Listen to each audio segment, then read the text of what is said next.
According to the Akashic Records, if a human wanted to become an angel, how would they live their lives on a daily basis?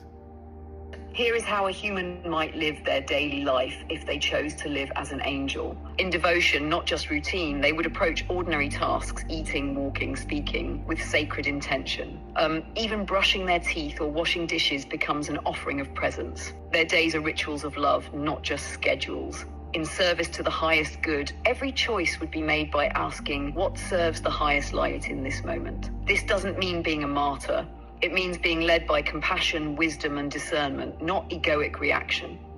With gentle awareness, they would move slowly when needed, honoring the subtle.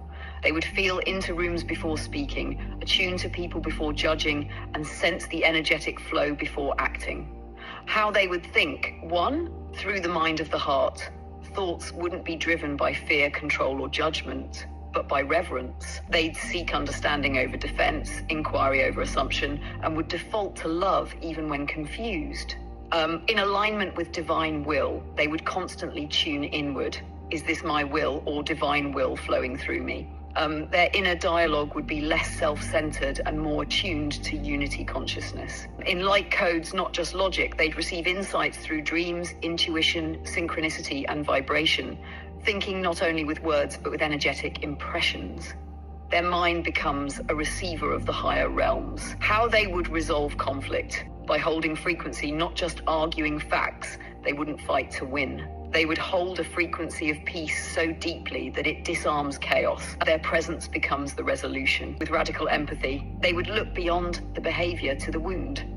Conflict would be seen as unintegrated pain, asking to be witnessed. Their response would be calm, grounded, and often disarming in its softness. By remembering soul agreements, they'd recognize that even those who hurt them may be part of a soul contract, helping them awaken. So forgiveness wouldn't be weakness, it would be power reclaimed through higher sight. To live as an angel is to remember that you are not your pain, your past, or your roles.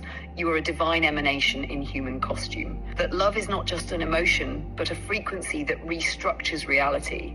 That silence can be as holy as speech, and presence is often more healing than advice. A human living as an angel doesn't float above the world. They root heaven into earth through every breath, every gaze, every act of grace. Okay, and according to the Akashic Records, if a human wanted to become a devil, how would they live their lives, and what type of society would they create? From a spiritual or symbolic perspective, especially when viewed through the lens of the Akashic Records, archetypal psychology, and esoteric philosophy, the concept of someone becoming a devil doesn't imply horns and pitchforks, but rather represents the soul's total disconnection from divine love, unity, and the remembrance of its true nature. If a human were to walk a path aligned with the archetype of a devil, here's what that might look like energetically and societally. The inner life of a devil. Archetype: ego supremacy. The soul becomes entirely ruled by ego, seeking domination, control, and gratification above all else. Separation consciousness. They see themselves as isolated, superior, and disconnected from others and source. Rejection of light. Love, compassion, and humility are viewed as weakness. Manipulation becomes their language. Energetic inversion. Truth is distorted, power is hoarded, the sacred is desecrated. They feed on fear, chaos, and suffering. Soul starvation. Though appearing powerful externally, internally such beings often feel empty, tormented, or perpetually hungry for more. The society a devil would create: hierarchy of control, a system based on domination where the few rule the many through fear, coercion, and illusion. Artificial constructs, nature is replaced with technology or simulations. Authenticity is suppressed. Everything becomes a transaction. Inverted values, wealth over wisdom, image over integrity, consumption over creation. Spiritual suppression, true spiritual knowledge is hidden, twisted, or commercialized. The path to inner liberation is obscured.